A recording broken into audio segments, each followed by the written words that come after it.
अस्सलाम वालेकुम एवरीवन। आज की वीडियो है टर्की स्टिकर वीज़ा के बारे में। रिसेंटली मैंने टर्की का स्टिकर वीज़ा अप्लाई किया और आप अपनी स्क्रीन में देख सकते हैं मेरे दोनों वीज़ा की वैलिडिटी 6 मंथ की वैलिडिटी है।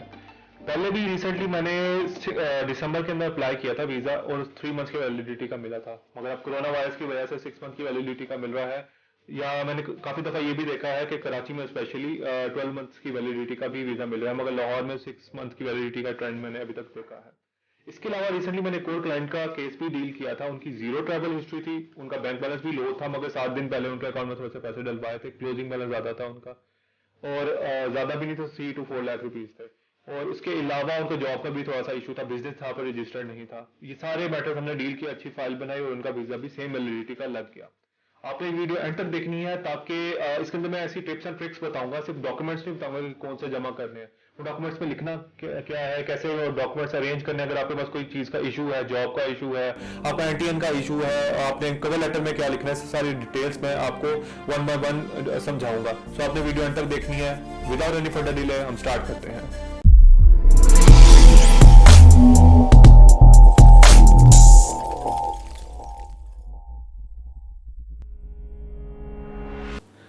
सबसे पहली चीज है आपकी पिक्चर का साइज आपका होना चाहिए 2 by 2 इंचेस या फिर कहते हैं 5 by 5 सेंटीमीटर्स होती हैं। पासपोर्ट साइज पिक्चर होती है वाइट बैकग्राउंड के साथ। लाजमी आपने ये वाली पिक्चर वाइट बैकग्राउंड में ब्लू बैकग्राउंड में लेके जाइएगा, वो आपकी नहीं मानी जाएगी। सेकंड नंबर पे आपका आता है पासपोर्ट एंड CNIC की कॉपी। वैसे तो ये बेसिक है, मगर इसमें एक छोटा सा ट्रिक ये है कि आप एक ही पेज पे दोनों करवा के लेके जाइएगा। लेट्स सपोज जैसे CNIC होता है कि आगे या पीछे हम करवा लेते हैं, नॉर्मली ही ट्रेंड होता है, मगर आपने एक ही A4 पेज पे सामने ही करवानी है, क्योंकि फिर अगर नहीं होगा या आपको दोबारा वापस भेजेंगे। छोटी छोटी चीजें होती हैं जिसकी वजह से आपको वापस भेजते हैं या फिर आपके एक्स्ट्रा पैसे लगते हैं। वहां पे फोटोकॉपी वाला लाजमी होगा तो सही, मगर वो आपसे बहुत ज्यादा पैसे ले लेगा। इसलिए बेहतर है कि आप एक ही A4 पेज पे सामने सामने ही आप दोनों उसकी बैक और फ्रंट साइड जो भी है वो प्रिंट करा लें। इसी तरह पासपोर्ट की जो पहला पेज लाजमी, उसके बाद दूसरा पेज भी जहाँ पे साइन होता है वो भी लाजमी कराएगा, और अलग अलग पेज हो। कोशिश ना बचाने के चक्कर में आगे ऊपर नीचे ना करवा लेगा, वो आपको दोबारा भेजेंगे कि एक अलग A4 पेज के ऊपर आप ये प्रिंट करवा के लाएं। तीसरे नंबर पे आपका है कि आपने प्रीवियस वीजा या स्टैंप्स हैं वो भी अलग अलग A4 पेज के ऊपर आपने उसकी कॉपीज करवा के लेके जानी है लाजमी। फोर्थ नंबर पे है आपकी ट्रैवल इंश्योरेंस। ट्रैवल इंश्योरेंस अगर आप 14 दिन के लिए जा रहे हैं तो आपको 2000 से 1900 रुपए के अंदर आराम से मिल जाती है। अगर आप 30 दिनों के लिए जा रहे हैं या 21 दिनों की भी मिल जाती है आपको 2700 रुपए में 30 दिनों तक की भी मिल जाती है आपको ट्रैवल इंश्योरेंस।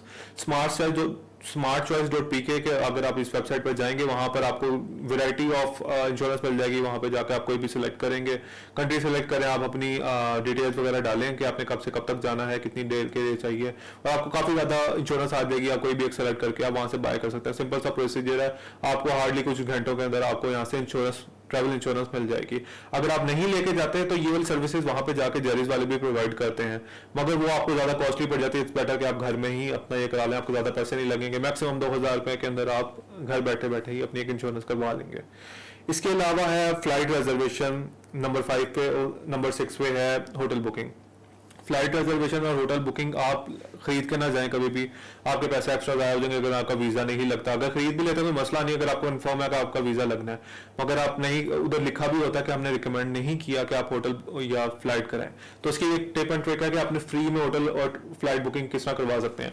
आप इधर आपने एक लिंक देखेंगे, यहाँ पे मैंने एक अलग से वीडियो बनाई हुई है जहाँ पर आपको फ्री में फ्लाइट और होटल बुकिंग कराने का कंप्लीट प्रोसीजर बताया गया है। तो आप वो वीडियो को फॉलो करें और फ्री में बुकिंग करवा लें, आपको किसी एजेंट की या किसी भी और पर्सन की जरूरत नहीं पड़ेगी।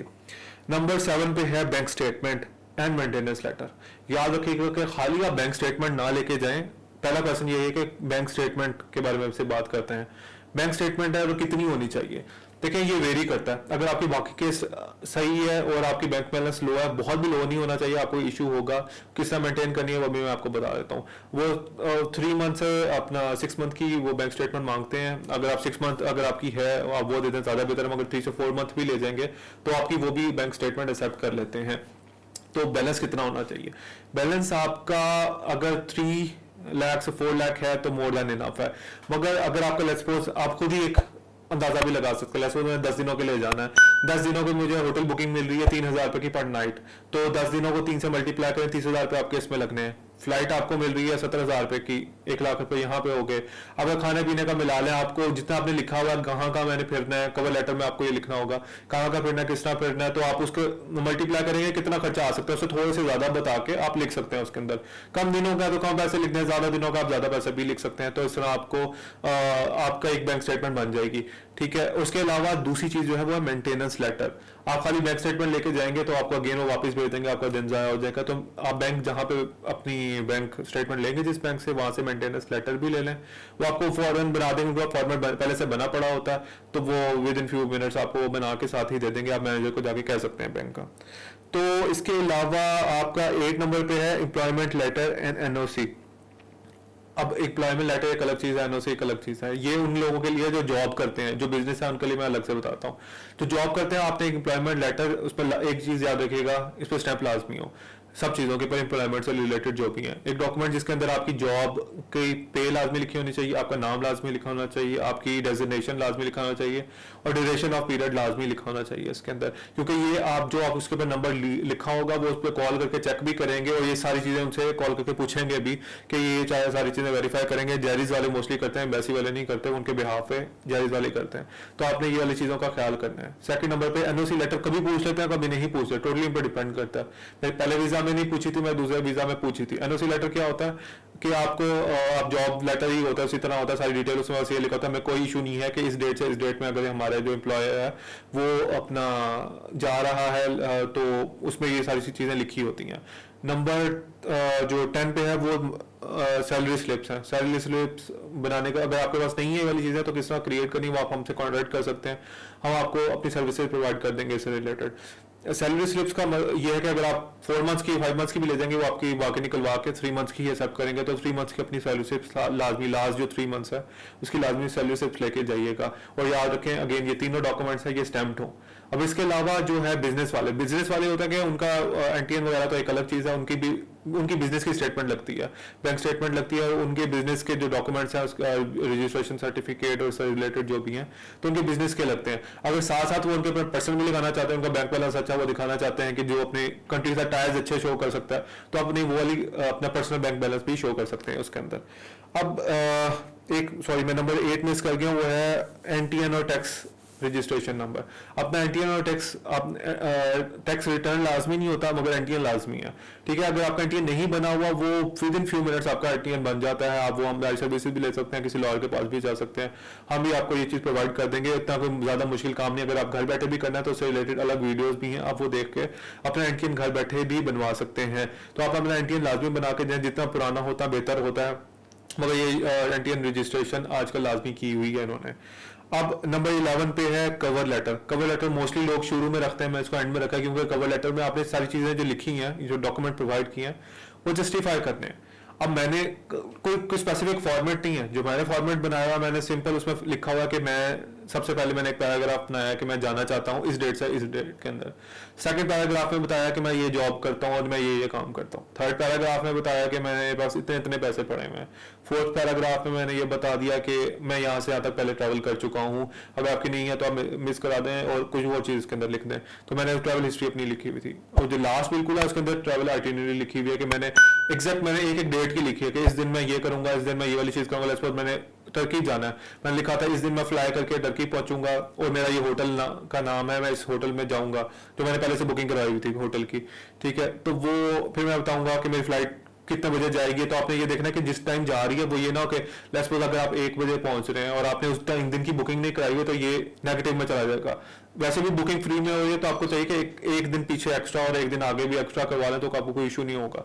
तो मैंने कहाँ जाना है, मैंने इस्तांबुल में लेट्स सपोज मैंने 5th डे पे मैंने सुल्तान अहमद वाली साइड पर जाना है घूमने, और मैंने फिर 6th डे पे ग्रैंड बाजार जाना है, इस्तेकलाल स्ट्रीट जाना है। इस तरह की कोई भी चीज़ आप नेट से पढ़ लें कि कौन कौन सी टूरिस्ट लोकेशन है, आप वो चीज़ें मेंशन कर दें। और मैंने डेट वाइज सारी की सारी चीज़ें मेंशन की थी।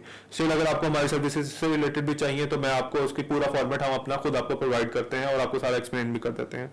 नंबर 12 पे है ऑनलाइन फॉर्म। ऑनलाइन फॉर्म के लिए भी इससे पिछली ही वीडियो बिल्कुल आप अपने ऊपर लिंक देख सकते हैं, A to Z पूरा ऑनलाइन फॉर्म फिल किस तरह करना है, और फिल करने के बाद उसको प्रिंट करवा के लेके जाना है अपने साथ। तो वो मैंने अपनी इस वीडियो के अंदर ऊपर आप लिंक में दे सकते हैं, इस वीडियो में कंप्लीट एक्सप्लेन कर दिया हुआ है।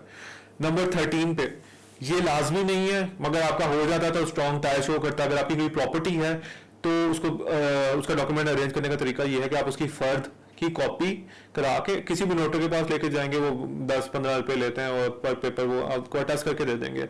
और उसकी फर्द की copy plus evaluation certificate, evaluation letter ये होता है कि मैंने खुद ही मैंने लिख लिया था, किसी दोस्त के पास लेकर जो ट्रैवल एजेंट हैं, सॉरी ट्रैवल एजेंट नहीं है, जो स्टेट एजेंट्स हैं उनके पास जाएं, आप उनको कहेंगे ये प्रिंट अपने लेटर हेड पे करके स्टैंप लगा दें। उसमें सिर्फ ये लगा हुआ कि यार इतना रुपये का घर है या प्लॉट है और उसकी कीमत इतनी इवेल्युएट हमने की है। उसको भी अगर आप चाहें तो नोटर से भी अटैच करवा सकते हैं। ये लाजमी नहीं है डॉक्यूमेंट्स, मगर आप कर लेंगे तो आपका एक केस अच्छा होता जाएगा।